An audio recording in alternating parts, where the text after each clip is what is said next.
Kamala Harris is the most incompetent and far-left nominee ever to run for president. You know, she's much further left than crazy Bernie Sanders, you know that.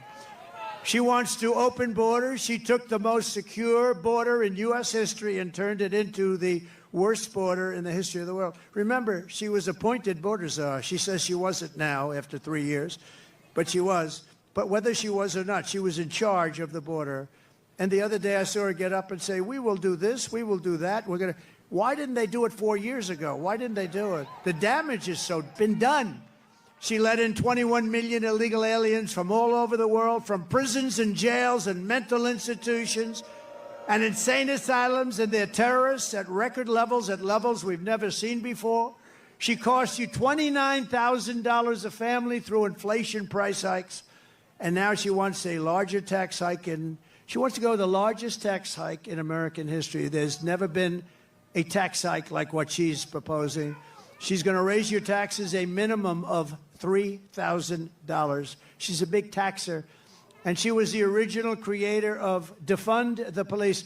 I think for all the sheriffs over here, if you're a partner in Defund the Police for even 2 days, you cannot be president. But she was one of the founders of Defund the Police, and she still believes that, by the way. I don't know how anybody could, but she still believes that. And if she ever had a chance, there's a good possibility she'd go back to it. Can you imagine? Somebody's robbing our house. Well, there's nothing we can do about it.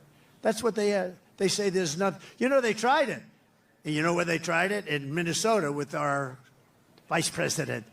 And it wasn't working out too well. It was working out very well for the robbers and the criminals. That's the only one it was working out well for.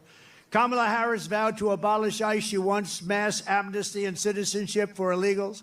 And worst of all, she lost, and this is maybe the worst thing in the whole, that nobody talks, the fake news won't mention it. She lost more than 325,000 migrant children that are now dead in slavery or just plain missing, probably never to be seen again, never to see their parents again. But this isn't like, this is 325,000 have been lost.